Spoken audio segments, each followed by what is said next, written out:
Welcome to All About Impact, the official podcast of Imagine If Insights and Strategy. I'm your host, Susan Petoyan. All About Impact is the only podcast in the world that is exclusively dedicated to the art and science of creating real and positive impact with data, research, and insights. We push ambitious marketers, practitioners, and users of data, research, and insights to create meaningful, tangible, real-world impact with their work.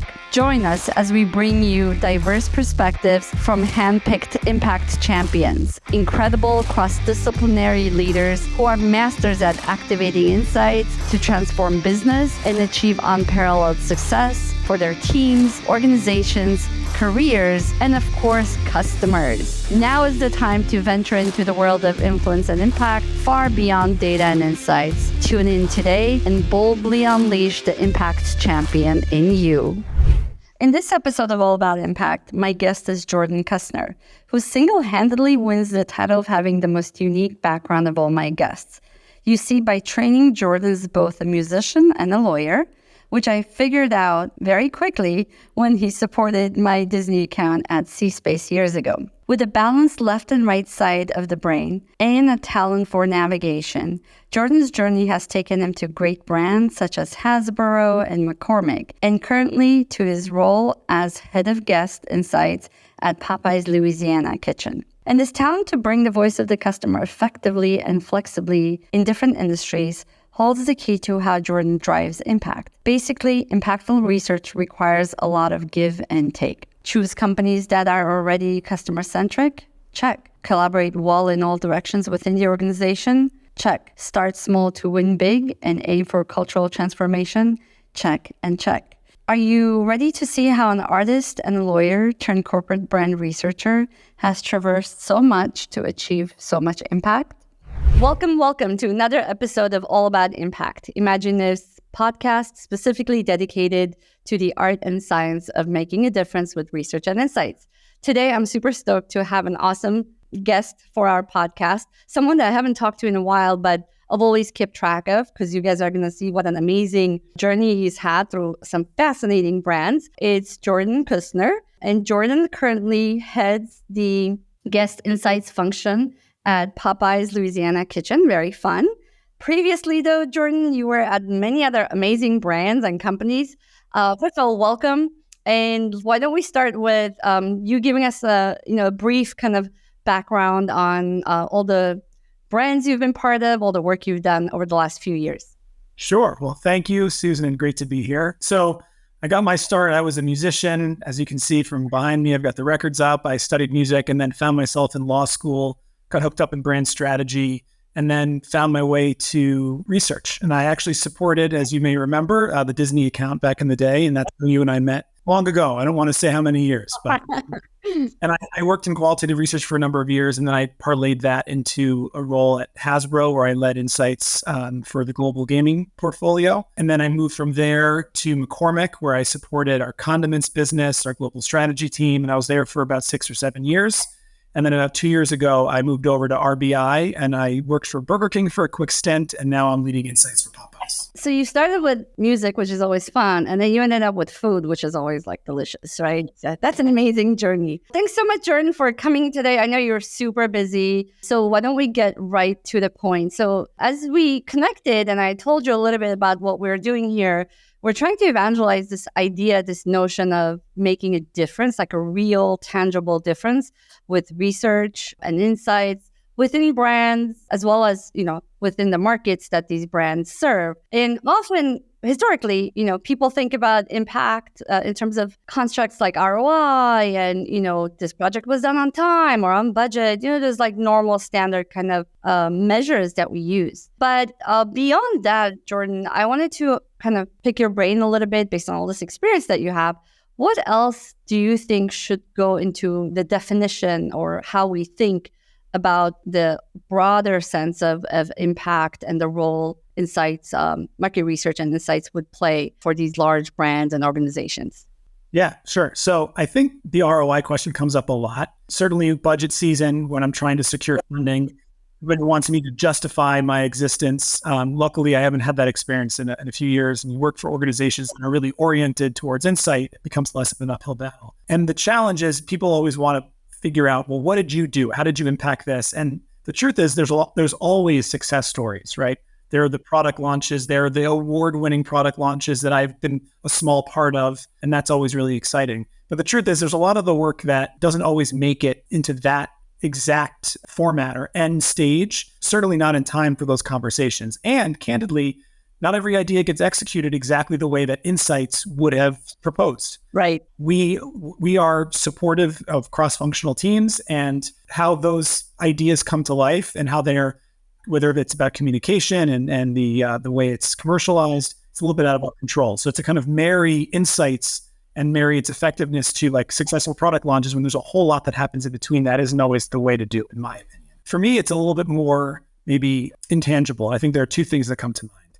One is about the culture. And I think as Insights people, we are the objective voice of our consumer, of our guest. And we need to kind of hold that sacred within the organization, because if we're not demanding objectivity of ourselves and pushing that voice to our teams, then oftentimes, and I'm not trying to cast aspersions on my marketing partners over the years, but they're trying to deliver a winning experience. And we want to make sure that the guest or the consumer kind of plays a role in the way that comes to life. Right. And I think it's about that intangible orientation of your organization. And I'll give you one of my tricks. And maybe this is a good example of ROI. When my teams get up to present their strategy deck annually or whatever other touch points they might have, right, the first slide, or the first few slides, I want them to be my slides. This is our consumer. This is his or her pain point. This is what they're trying to address. This is the white space opportunity in the market. And so that to me is when I can see the idea of consumer centricity coming to life. And that's where the ROI clearly is, setting the stage for whatever that strategy is going to be for my team, whether it's the short or long-term strategy. And my trick, and here's a little fun fact for everybody, is sometimes, and we'll talk more about this, about building credibility, and that's kind of really important. And fake it till you make it. And what I would often say to people is, hey, I support 5 or 10 teams. Everybody else is already putting these slides in their deck. And if you don't, you're going to be the only brand team that's not leading with consumer. And they're like, oh God, well, of course. Well, secretly, I said that to everybody. And so everybody felt kind of coerced into, I don't want to be the only guy not presenting a story that aligns with the guest or the consumer insight. And so people kind of put it in. And then the net is everybody's doing it. Everybody's taking it seriously. And then it continues to promote this idea of consumer centricity. So you've kind of made consumer centricity kind of like an internal benign and fun competition, right? Trying to push people into starting every strategy, it sounds like, with the premise of the insight that comes from the consumer that germinates everything, right? That's awesome. Fear is an excellent motivator. Great. It does work. So Jordan, on the issue of, something that you said in the beginning, hidden a nerve that I think is relevant to a lot of our audience, a lot of our listeners, is this idea of having to justify us and our function and the spend level or different line items within the budget, et cetera, especially things that might be a little bit more strategic and not necessarily tied to a product or a specific kind of part of the P&L. Do you feel like other functions do that as well? Like I'm being a little funny here, but, does finance ever have to justify their own kind of activities? And I know they're not as much of a spend center, but why do you think like we have to still, in this day and age, when the consumer is so empowered and the importance of data, I think all brands broadly, specifically, they all understand like you have to have consumer insight, you have to have data. Why are we still having to feel the pressure to justify? Yeah. So I think in highly disciplined organizations, everybody kind of goes through that to the whatever degree it affects their budget. So I don't think we're unique, but I think that what you hit on, the strategic or the foundational insight, that to me is where the conversation comes up most often. And that's the important spot where I can and my team can really have an outsized impact. So I don't think anyone's questioning, hey, I need this money for concept testing. I need this money for whatever sensory work we're doing. When it comes time to, hey, I'm going to set aside this chunk of money for this more amorphous foundational insight project, I see a need, or after talking to all of the teams about their plans, I think there's an outage in this particular area. Right. I can't tie it exactly to this launch, but this insight is going to lay the foundation for the way we think about our business. That's where it's not immediately tied to this is going to sell more widgets. And it requires a little bit of faith, a little bit of faith in me, a little bit of faith in the process, a little faith in the cross-functional teams that they're going to partner on those types of efforts. So I don't know what the number is, but 75% of my budget, it's kind of always locked. It's the 25% that I'm fighting for to say, I want to hold these dollars for something that I have passion for. And you need to find the champions internally, both on the cross-functional side you're going to partner with and leadership that believes in that vision. And listen, it takes time. I can think of a number of examples where I had to start really small before and show the impact with $5,000, $10,000, $20,000 or $50,000 before I could spend the $300 in a very similar way, but it needed to kind of start small to demonstrate to the organization that this is going to deliver in the way that I claimed it would or hoped it would. Great. You bring so much reality with the way you kind of lay that out. I think a lot of functional insights function heads do go through that kind of a pull and push or evolution even. And right there, Jordan, I think it's an impact layer that we don't talk about. And that is I don't want to say education, but is the increased appreciation that you're instilling within the organization, right? For things that are beyond kind of product focused. They're kind of the things that help lay a strong foundation over time, build more competitive advantage. I don't know, things that I always say that touch not just today to keep the lights on, but the day after tomorrow, right? The kind of longer term vision thing. I can say one thing about that. I was given advice many years ago about the type of organizations that I should consider working for. And I love a challenge, but a challenge that I'm not really interested in is trying to convince the organization that guest insight or consumer insight is valuable. And I've been fortunate enough to work for organizations that really value that. So there's still that push and pull, and there's still a healthy, discussion and debate about where we spend our money and how we allocate those resources. But what I haven't had to do is try to teach an organization or demand that an organization take insights seriously. And I haven't been the lone, soldier walking around trying to educate the masses and have that uphill battle. And I think that's a really important conversation to have. I think there are certainly times where that's needed, but I also think when I'm talking to my insights friends and peers about, career, what have you, like that is a challenge that, you want to pick the right spot where you can thrive and also have that impact. The impact that I want to have isn't convincing you that I should exist. I love that on so many levels. First, from a career kind of choices, career kind of trajectory development perspective, just because it's a brand, it's a great brand, let's say, et cetera, doesn't mean internally kind of the decision-making is always focused on the consumer, or there is that inherent respect, right? It's so funny you say that, Jordan, because in my work now and when we deal with prospects, literally from the first email, from the first interaction with the company, you can tell. We have a little game inside the company that we play. It's like, is this a customer experience or customer-centric kind of, culture? Or is it literally like you have to one-on-one everything, right? Like the basic premise that marketing starts and ends with, consumers. And it's the whole endeavor of market research insights just checking the box to keep leadership happy, or are people actually clamoring for that to drive their strategy? Great. And of course, you don't always have that choice, but you hit on this in the beginning, the idea of actually, changing that culture is a huge challenge.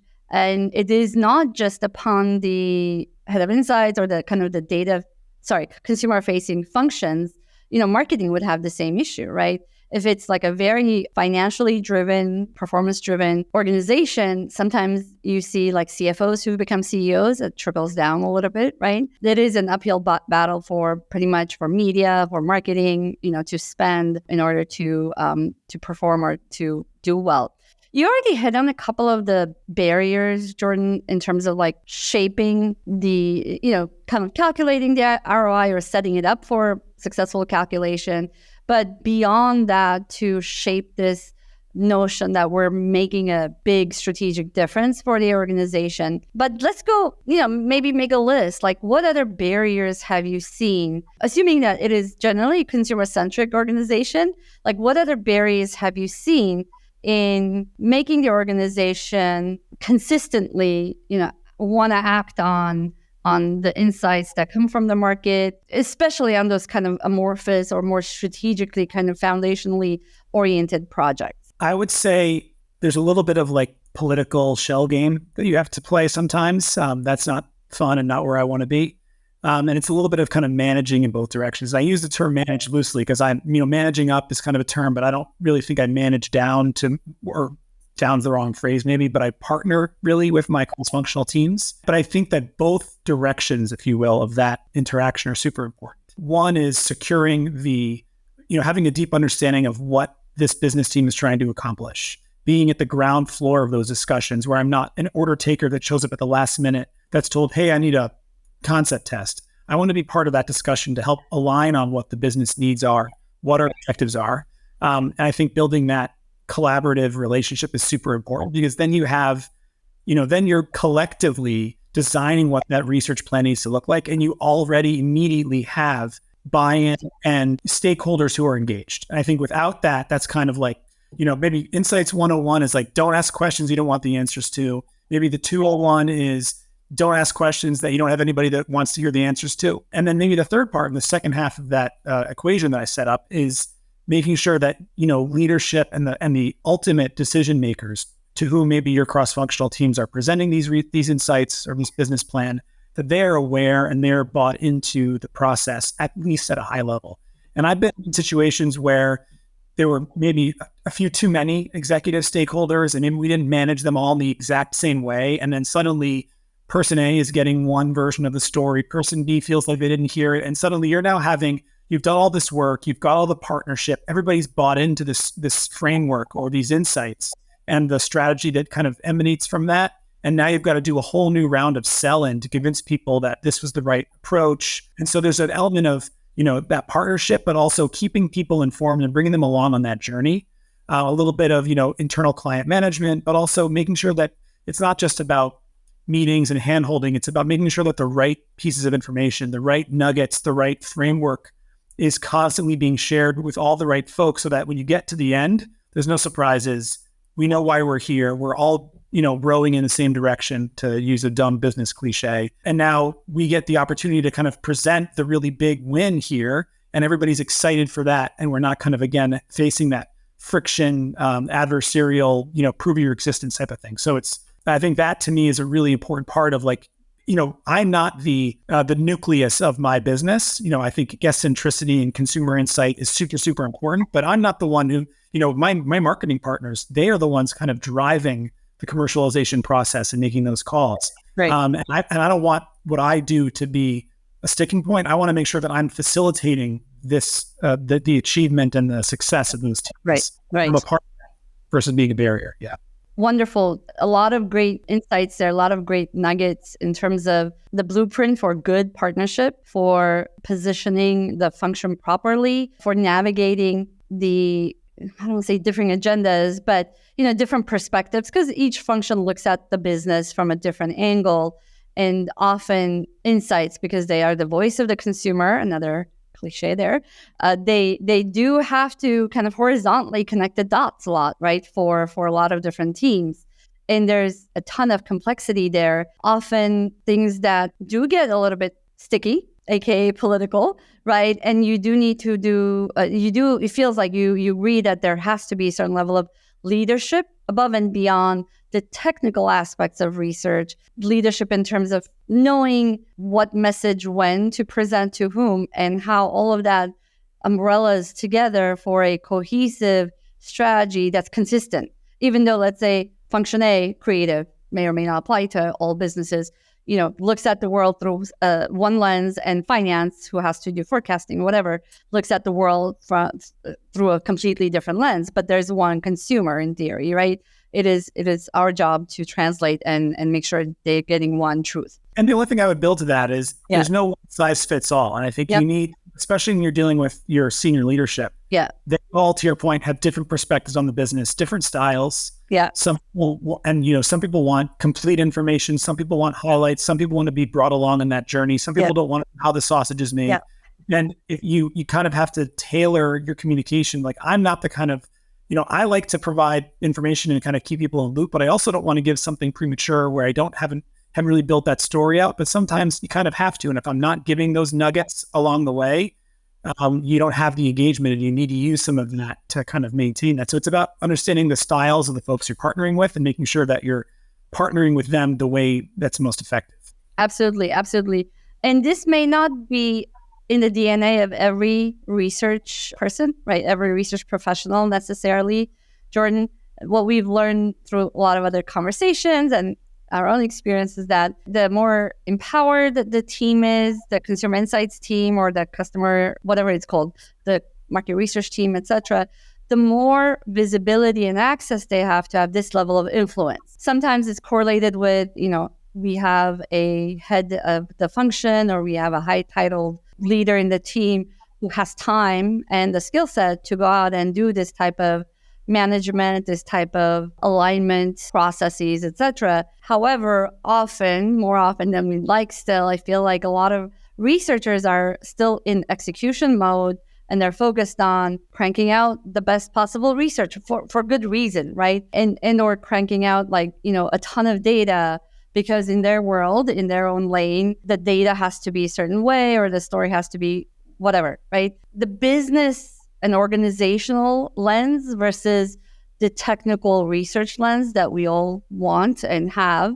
are separate. And do you feel that in this day and age, in your experiences among your peers, across all of the companies you've been part of, do you feel that there's still a gap there, or do you feel like most researchers are slowly becoming kind of consultants, especially given automation, technology, all those good things that are happening in the marketplace? Yeah. So great question. I don't know if I can speak to where everybody's headed. I certainly can tell you from my perspective and the way I was raised, if you will, in this industry. I had a boss for whom research was almost a four-letter word. I don't want anything to come off as researchy. We are meant to be business consultants.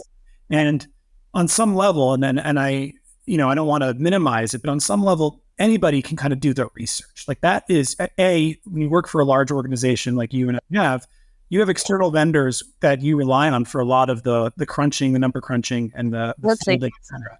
And so you got to find the right people, and you have to make sure that, everything is buttoned up, certainly. But that isn't always the hard part. The hard part, and what my team and I try to do, is understand that I have to be adding value on both sides of this, right? I need to be understanding what the team is working on, helping them prioritize, helping them understand their needs, communicating that into a brief that then gets translated to our vendor who is not part of those conversations. So I need to make sure they're fully looped into that, and then take that data and and turn it into a story and those insights and bring it back to the team to drive change. And so I try to think of myself as, like you said, a business consultant, because I think that's where I can add the most value.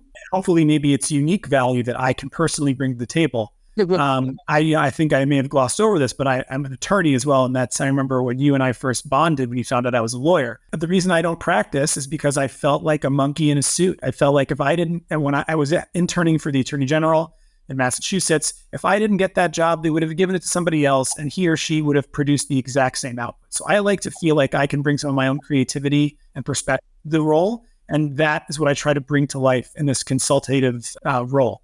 And I think your point, though, is a really good one, that with the emergence of AI and machine learning and in more advanced technology, the research part of our job might be streamlined a great deal. And maybe a lot of those jobs would be going away, and it's going to force people to kind of move over to the other side of that dichotomy and become more, consultant perspective to the table, bring more of that consultative perspective. So I don't know if there has been a shift, or if I see that happening now, but that's certainly how I'm oriented. And I think that's where we can add the most value as insights professionals.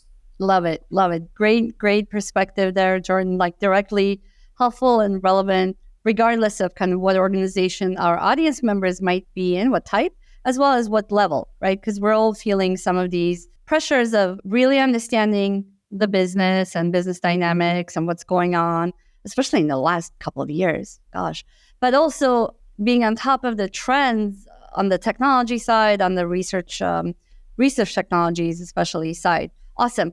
Jordan, can I go back to something that you said in the beginning? And that is that when you're interfacing with leadership and you are trying to maybe help build a foundation for a strategic kind of vision for a new line of product or a new white space, let's say, et cetera, and there's more pressure or the stakes are a little bit higher to ROI, to have that ROI conversation. In my past experience, as well as with some of our clients, let's say, we realize that when you have to ask leadership for risky things or harder things, right, that are less clear, less tied to, less true, tried and true in the past, the role is a little bit more of a visionary role, right? You have to not just advocate, these are the rational sets of insights we're going to get, but you used the word faith, right? That we have to do these things because that's the future or because that's where consumer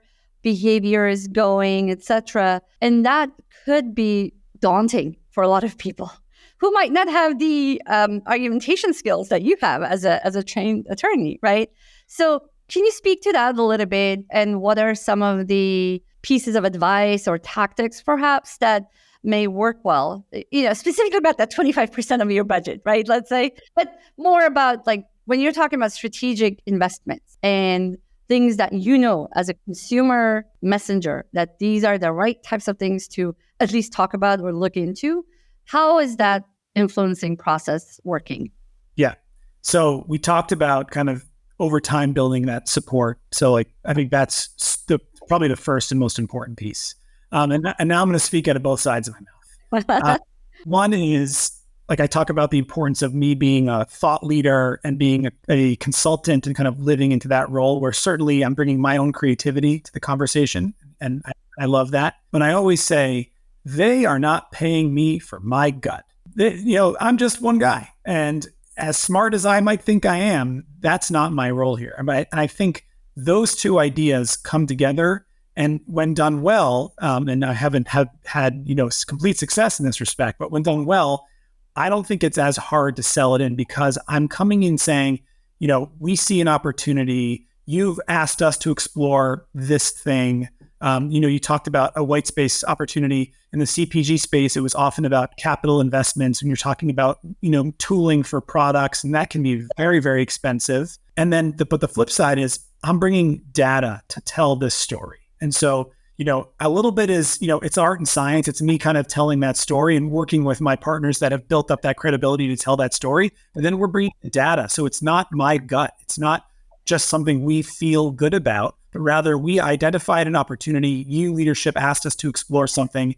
We went and did the work and we took it seriously. And now we're coming back with hard data that actually expresses the reality of what's happening with our consumers or the reality of what's happening with our market. Now, it doesn't always work that well, right? But I think there is a certain level of you build the credibility. Hopefully you've built enough, that partnership with leadership where they're looking to you for that perspective and expertise and they trust you.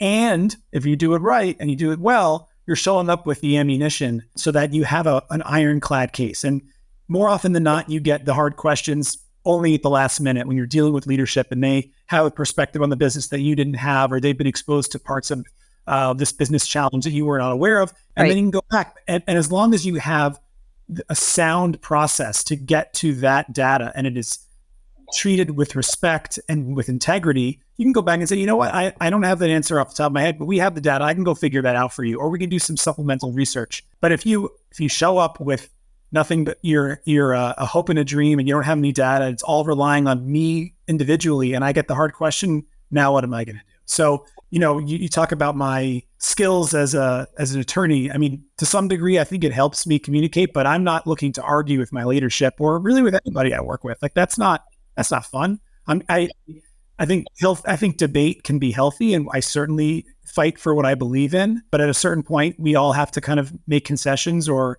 align on a direction that maybe isn't my first choice. But we all then get on board, and we're a team who make it work. Yeah.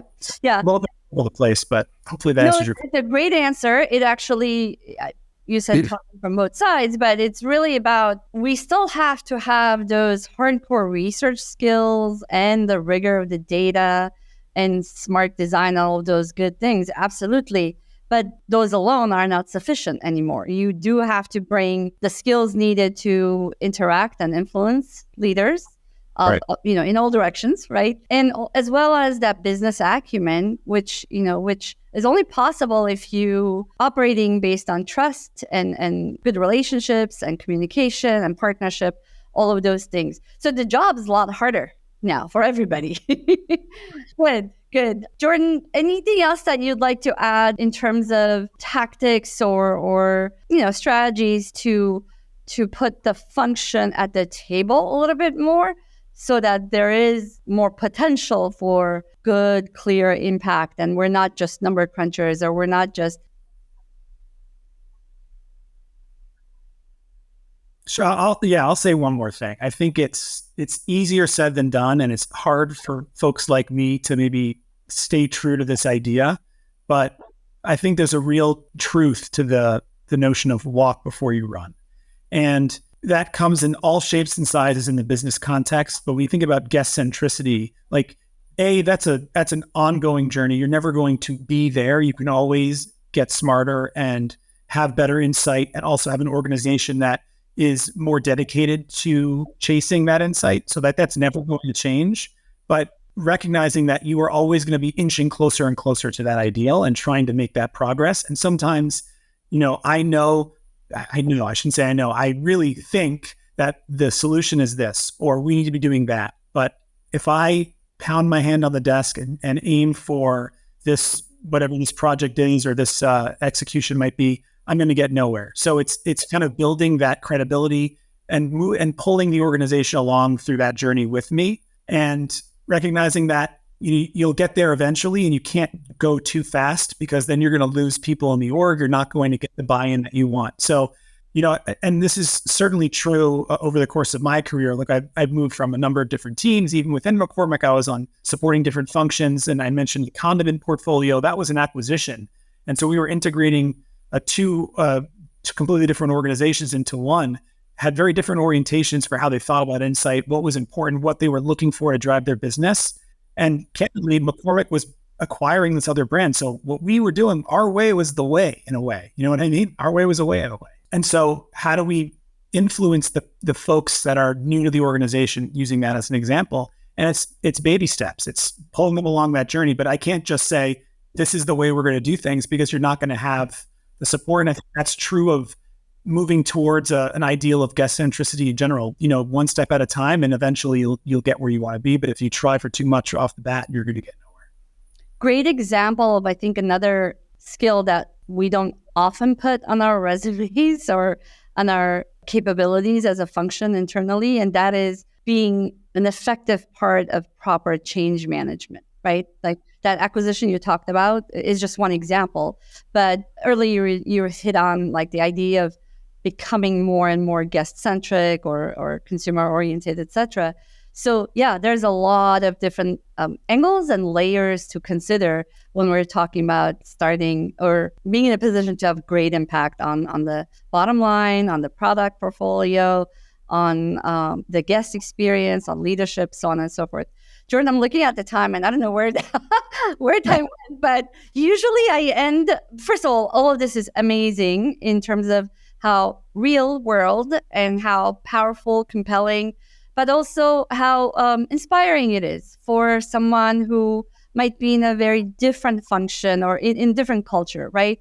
So thank you for being so generous and for sharing a lot of these thoughts you have. Usually I end with a couple of questions. I hope that's okay. So first, let's think about you personally, your career, personal life. Tell me or share one thing with our audience that you do, could be something small or something big, where you feel like you as an individual, as a professional, are having good, positive impact on the world. Sure. Well, first of all, it's been my pleasure, Susan. So you don't have to worry. And also, as an attorney, I am billing you in 6-minute increments, so we can take as long as you like. That's fine.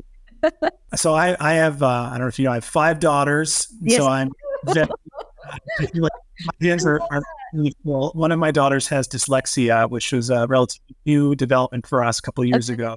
And I've been very active in her education, in working with her school. I volunteer there. I've been working very, very little with some, state legislation that's meant to support families that are struggling with learning differences. I think what I've discovered is that there's too many people, especially in Baltimore where I live, who fall through the cracks and who don't have the resources to, or even the understanding of how to advocate for themselves or their kids. And so in July, I think in a few weeks, they're passing a bill that kind of makes it a little easier for families to pursue free and appropriate educational resources for their kids when the public schools aren't able to provide for that. So that has been something that's been very, very eye-opening for me and super rewarding. And my daughter is doing great. And she feels so accomplished that she's being taught how to read and how to, retain information in a way that's unique to her. And so it's been really great to see. And that's going to touch so many others, kids, adults, I'm sure, or older kids in the state, but I'm sure as an example in other states as well. That's amazing, Jordan. I did not know that.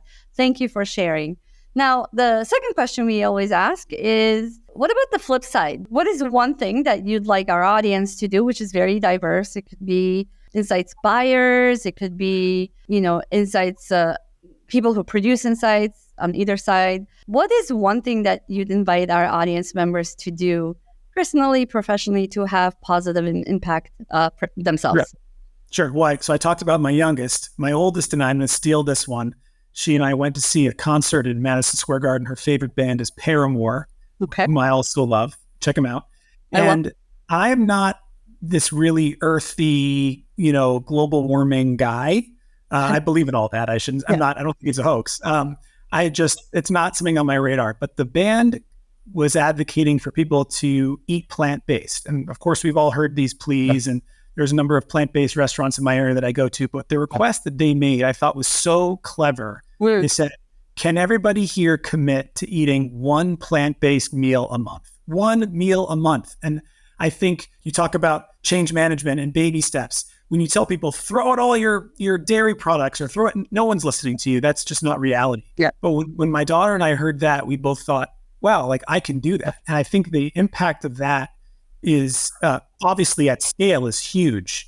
I think, I don't remember the numbers, but something like that has more impact than like driving an electric vehicle in some respects. So that would be my suggestion. It's not mine. It's Paramore, Haley Williams from Paramore. So I thought it was a good idea. I thought it was a reasonable request that is, and by the way, we're already basically doing that. Everybody is, right? We're all trying all these new products and it's like to do it in a holistic way. One meal a month seems super, super easy. Relevant, doable, and easy. Absolutely. That's awesome. That's a great example. I don't think anyone has ever brought up that example. So as a vegetarian myself, I particularly appreciate that. Awesome. So Jordan, this has been, again, super informative, very powerful. Thank you for sharing so much and giving us an insight into your life as an insights head with so much experience across so many brands. If people wanted to get in touch with you or reach out, what would be kind of the easiest, best place to do that? Yeah, I would love it. I am a LinkedIn person, and I try to take LinkedIn seriously. It's not Facebook. It's for business and for networking and for making those connections. And I'm somewhat active, although I don't post a ton, but I do communicate there. So by all means, find me, Jordan Cusner at LinkedIn. I think it's J Cusner on the handle. Great. That's where to find me. Very cool. And that's CUSNER, which is a lesson I learned today. So thank you for that. Awesome. Very good. Thank you so much, Jordan. It's so nice to reconnect after some time, but also to have a moment to slow down and talk about, all these things that are an important part of our jobs, but we don't do that enough, right? Because we're running all the time and we're trying to accomplish so much on either side, right? Whether you're within a brand or outside. So thank you. Again, this has been super helpful. I know that our audience will find it absolutely valuable.